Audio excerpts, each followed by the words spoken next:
Olá, meu amigo e amiga. Estamos de volta com o nosso Portal do José, trazendo notícias muito positivas, muito boas. Agora, 45 dias das nossas eleições aqui no Brasil, que vão definir o futuro da nossa pátria de um jeito absolutamente fundamental. Isso porque a gente está diante de uma eleição que, de um lado, temos o presidente Lula, que é alguém que nós conhecemos, um democrata, alguém que respeita as instituições, que respeita a Constituição Federal e que tem uma vida repleta de entregas. E do outro lado, o que nós temos? O entregador da nossa pátria, né? O senhor Flávio Bolsonaro, que tem como único predicado ser o filho de um Jair Messias presidiário, um golpista, alguém que enriqueceu na política sem fazer absolutamente nada, como ele fez com todos os filhos. E aí eu vou abrir um parênteses aqui no nosso portal para falar sobre filhos de presidentes. Você já parou para pensar que o presidente Lula tem filhos? Pois bem, onde estão esses filhos? Eles estão metidos na política como estão metidos os filhos de Bolsonaro? Pois bem, mas os holofotes aí estão sendo colocados de uma maneira absolutamente desequilibrada, para dizer o mínimo, né? Ou para dizer de uma forma correta, sendo colocado o foco de uma forma maldosa, de uma forma a interferir no processo eleitoral aqui no nosso país. Pois bem, eu vou conversar com vocês sobre o que está acontecendo, mas é sempre fundamental convidar você que está chegando agora ao nosso portal e não nos conhecia, para que, em primeiro lugar, você se inscreva aqui conosco e venha participar dos nossos encontros aqui, tá bom? Olha, lembrando aqui que nós estamos numa jornada nessa avenida que está nos colocando numa encruzilhada, que não é um passeio no parque, não.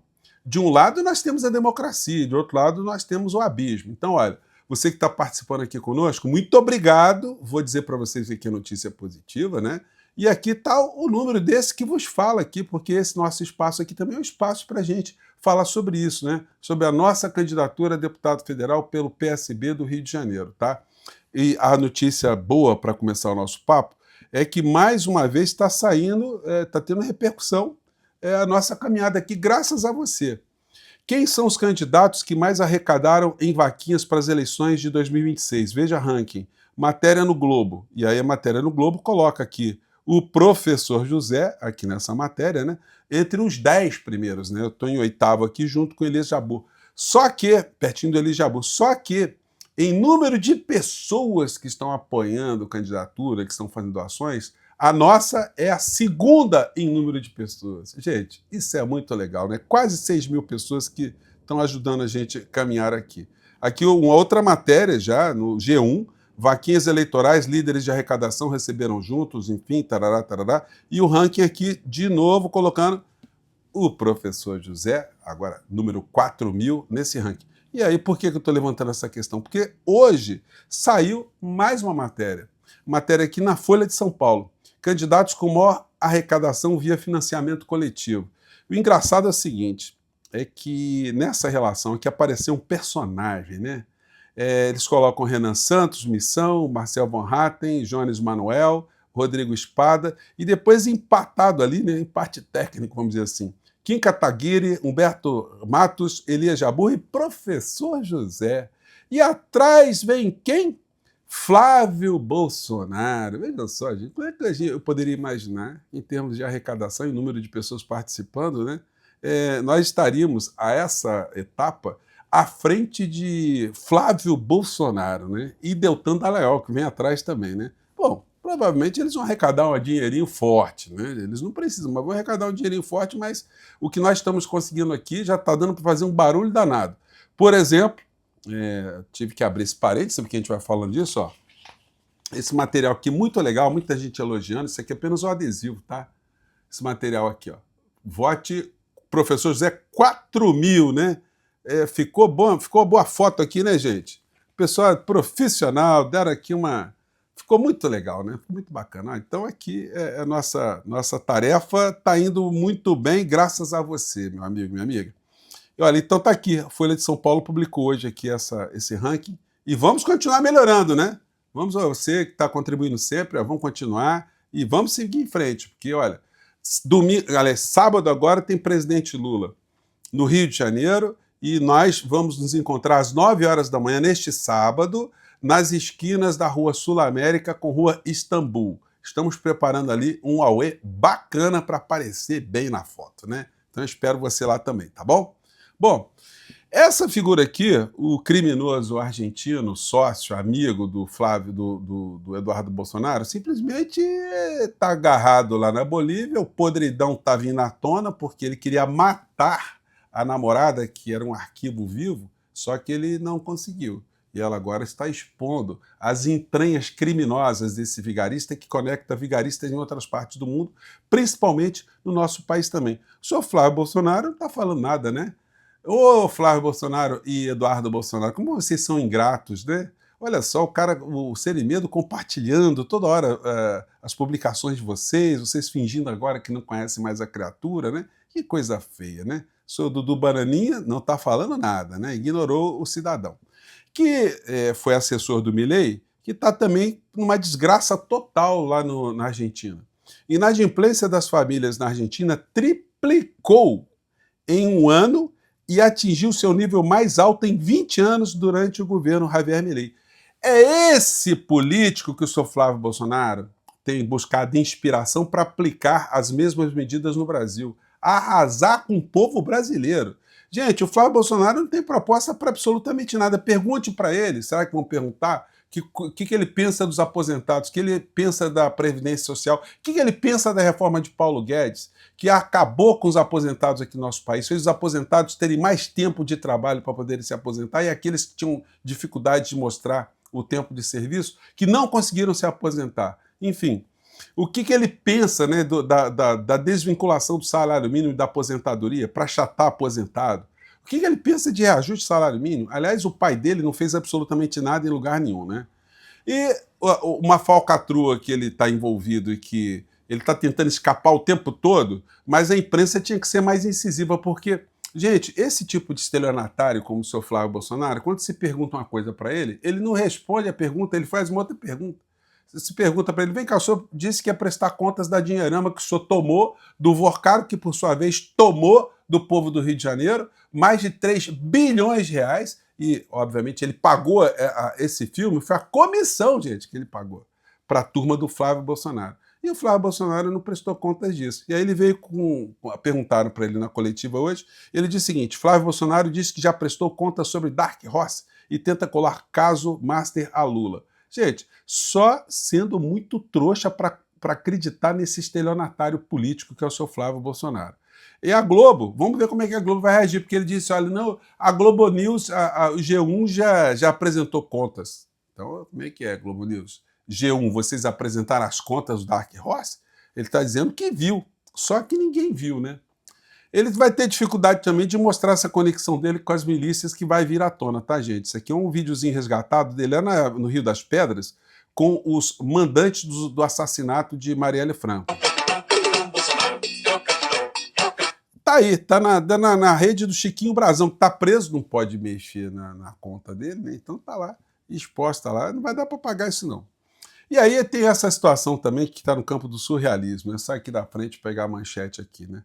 TSE proíbe Marçal de ir a debates, fazer campanha na TV e ter acesso, a fundos eleitoral e partidário. Gente, esse também é um estelionatário político, né? Ele está inelegível. Eu não mostrei para vocês aqui, que muitos canais mostraram, mas não mostraram esse trecho aqui. Isso aqui foi um momento que o Pablo Marçal foi humilhado pelo jornalista Regis Tadeu, que eu sigo, porque eu gosto muito de música, né? Ele é um analista de música, é uma figura muito polêmica. E, olha, o Regis ficou de parabéns, viu? Meus parabéns para o Regis, porque ele não caiu no tipo de armação que o Pablo Marçal sabe fazer com muita maestria. Ou seja, ao invés de responder uma pergunta, ele manda um ataque, ele pergunta, repergunta e ele desvia o foco. E aí as pessoas que estão com ele ali, debatendo, acabam perdendo o foco e acabam perdendo a pergunta original.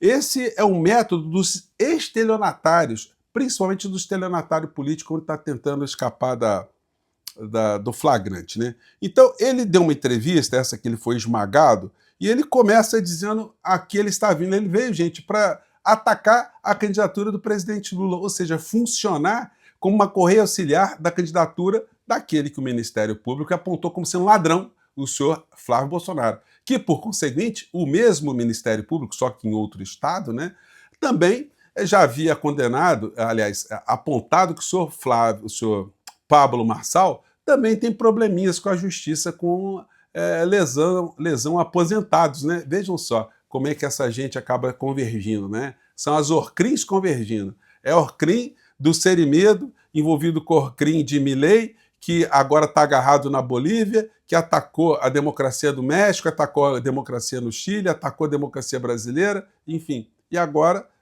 estão vendo as vísceras sendo abertas aí. Disse o Pablo Marçal na entrevista que ele foi massacrado. Vamos ver. A mira é no Lula. A mira é o Lula. Tem que bater, é ali, ó. Vou passar igual um trator. Mas a única direção é quebrar a maldição do Brasil. Tirar esse PT e erradicar essa peste. Então é um processo de despetização nos próximos... Então, esse é o propósito do vigarista, né? E do inelegível, né? Porque essa decisão agora do TSE foi por 7-0. O que vocês acham que vai acontecer com o julgamento do recurso que ele apresentou para tentar tumultuar o nosso processo aqui? Então vamos ver mais à frente. Nos 8 anos. É limpar o país dessa deformação aí moral. Aí veio o Regis essa e fez pergunta para ele. Seu dever, dia 4, tá lá na frente daquela urna e dá descarga nessa merda que tem destruído o Brasil. Você é condenado em todas as instâncias, e tanto que, inclusive, você é condenado em todas as instâncias, tanto que você está inelegível. Tá errado a sua fala. Olha só, ele interrompe o Regis para desviar o foco, não responder isso que o Regis está perguntando. Mas o Regis não caiu na artimanha. Uma pena que eu não consigo ver seu rosto. Se puder colocar igual colocou ela para eu te ver, eu não consigo. Não, você não pode negar a realidade. Ele tentou jogar outra questão para o Regis. Então bota o rosto dele aí, bota meu rosto e tal. Mas o Regis não caiu na armadilha, seguiu reto. É condenado. Todas as instâncias, é TSE e STF. Você é condenado a ponto da sua pretensa candidatura ser inelegível. A sua candidatura será impugnada. O que eu quero saber é o seguinte: você está recebendo dinheiro de alguém ou de algum partido para tumultuar a eleição?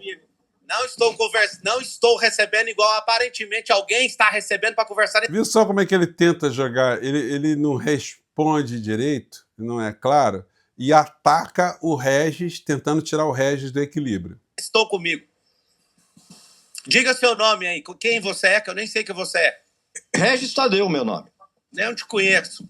E não é um prazer te conhecer nesse momento, que pelo seu tom dá para perceber que você está acumulado com alguma coisa para me fazer. Não estou acumulado, não. Eu tô fazendo uma pergunta e você quer responder ou não. Já respondi, ué. Já respondi. Quando eu disse respondi, já não respondeu, não, gente. Essa é uma técnica. Eu já respondi, vamos passar para outro assunto. Não, o assunto não ficou esclarecido, não. Só que o Regis não caiu na artimanha. Pela tua resposta dá pra perceber bem qual é a tua intenção aí. Você tá falando com o homem, não com o moleque, rapaz. Aí tentou desviar o foco de novo, atacando o Regis. Dá pra perceber bem. Isso, dá pra perceber bem. Dá pra perceber bem qual é a sua intenção. Qual que é a próxima pergunta? Tá vendo? Tentando desviar o assunto. Qual é a próxima pergunta? Calma, Marçal. Já acabou, Regis? Terminou? Vamos. Ele não respondeu. Você chegou aí achando que você vai botar a banca pra cima de mim, rapaz? Só um minuto, Pablo. Já chegou falando errado? Você é jurista? Você entende alguma coisa? Faz pergunta pra quem entende, então. Manda mais uma aí. Vamos lá, Regis. Quer fazer mais uma? Não, eu vou esperando ele... Ele não perdeu o foco. Fazer mais uma pergunta, não. Quero que ele responda a primeira. Responder a minha pergunta. Eu já respondi, rapaz. Vamos lá. Não, tá errado o que você falou e não recebi nada de ninguém. Não sou igual você que depende de dinheiro dos outros, não, rapaz. A sua candidatura será impugnada. Você é inelegível. Você está nesse processo para tumultuar. Então, profetizou o Regis, ó.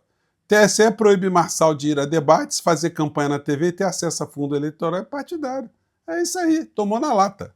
Vamos lá, segue aí. As coisas e certamente você está com alguma estratégia, com alguém ou com algum partido.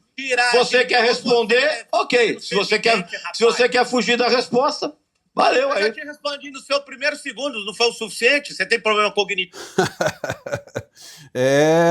Ficou ruim para você, hein, Marçal? Mas, enfim, a extrema-direita, gente, só tem estelionatário. Esses caras percebem que tem uma parcela da sociedade que foi abduzida mentalmente, cerebralmente, espiritualmente e politicamente. Então eles navegam por aí. Você acha que o Flávio Bolsonaro, alguém que se identifica com o Flávio Bolsonaro, tem algum tipo de senso de coisa boa? Alguém que diz, não, eu acredito nele, é um homem honesto, é um patriota, é um bom filho, é um bom pai, é uma pessoa incapaz de cometer um ato ruim, alguém que enriqueceu na política, sempre fazendo coisa certa. Vocês acham que tem alguém que, honestamente, diga um absurdo desse tamanho? Pois bem, é contra isso que a gente está aqui na nossa jornada e é contra isso que eu quero cada vez mais que você compartilhe esse 4.000 aqui, tá, gente? Nossa campanha não vai ter muito papel, não. É o mínimo. Nós vamos centralizar nossas energias para coisas muito legais que eu vou compartilhar com vocês aqui no nosso portal, tá bom? E vamos continuar lá na lista aí, à frente dessa gente, no mínimo, muito estranha, né? Bom, eu fico por aqui mais uma vez. Um grande abraço, ó, QR Code aqui, 4.000 e vamos seguir em frente. Tchau!